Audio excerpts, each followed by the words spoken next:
why Kirby will give you the most for your hail-damaged car or truck. So get a check from your insurance company, then get another check 5 from seconds, us. my slap. Williston. 7-Eleven Kyle Country News. Let's go to the news line and say good morning to Jamie Kelly, managing editor of the Williston Herald. Jamie, lots of news that we're getting ready to cover this week coming up, huh? Oh, a whole bunch of stuff going on here. So, I mean, tomorrow we have two meetings we have to worry about covering, happening almost simultaneously. Well, we'll talk first about the school board meeting, 007 Right. school board meeting. This is a very important meeting to the community, to teachers, to administrators throughout the town, and they can't seem to get along right now. The negotiators for the administration and the negotiators for the teachers. What do you think it's going to take to make a deal? You know, I'm not really sure at this point in time. I will say that the conversation that happened last week around the entire negotiations was a little frustrating, just in terms of, I understand being cagey, I understand it's a negotiation, you have to worry about, your financial impact, and you're responsible for the voters and the residents. There's a lot going on there, but again and again and again, it's just this adversarial process. There's no reason that this is adversarial, and the fact that the decisions that are being made are making it adversarial. This could be collaborative if both sides wanted it to be, but clearly they don't want it to be, because if they did want it to be, it would be that way. That's the thing that frustrates me, because people always are willing to blame other people, and they're always willing to, point out all the problems with the other side's positions, or accuse people of arguing, not understanding that point or whatever.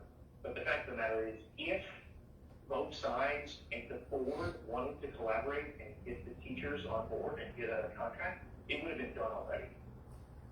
My concern is that when you go through these kinds of negotiations, even if you come to an agreement finally, you don't want to spoil the fruit during the negotiations, because then you've got to work with these folks for years to come. I think you're exactly right. They have to work together again and again. We saw this happen in District 1. We saw previous board members create a bad relationship with teachers that lasted for more than a decade and resulted in multiple lawsuits. And it took a tremendous effort on the part of District 1, the board that included Joanna Baltus and Thomas Delisle and Sarah Kasmer, to negotiate a 2-year agreement, the first one anyone could remember. That took a lot of work, and it took a lot of healing of division. Now, District 7 here could have started out building on that good faith, and they didn't. And the board has decided that their policy decisions and their prerogatives on policy are more important than a good working relationship. They're more concerned about winning this battle than about the long-term success of the district and about the relationships. The problem is that I'm hearing from the rank and file, the teachers, that they are extremely discouraged about this. They went into this very hopeful that there would be a new day in Williston with a new single district, and now they're very concerned that like it's deja vu all over again. See, people were promised a new day repeatedly. I was promised a new day. I know you were, because I was there when you were promised a new day. In fact, that was literally the slogan for some of the people who are now running District 7, right? The District 7 board was a new day for these two districts, a new day for Williston. This day seems an awful lot like the other days. It doesn't seem new at all. We could have had something different here, but instead what we're seeing is people who are more interested in, instead of creating a better community, they're interested in carving out new power centers for themselves, new ways to be influential, new ways to do things, new ways to have an impact. And that's fine, but it is not the same as making the community a better place. what's the danger, and I think it's fair to say that we are headed toward an impasse with these two groups unless something, a big turnaround occurs in the next 48 hours.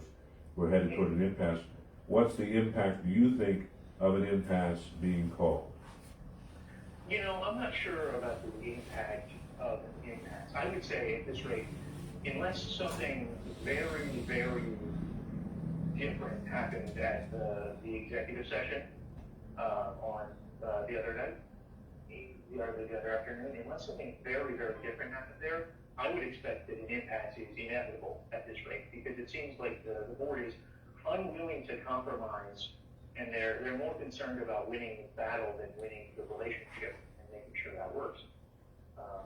Long term, I think the impact is very, very clear, which is it says good teachers aren't welcome here, and we're not interested in teachers. We're interested in our prerogatives and our policies.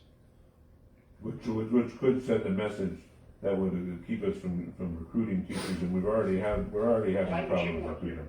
Why would anyone want to work at a place that sends that message? Yeah. Well, we'll have to keep following it. We'll certainly follow it this week. Meanwhile, tomorrow's Park District meeting has been postponed until the 22nd. Right. And the Park District has yet to answer questions about their finances extensively, yet to give a road ahead for how they're going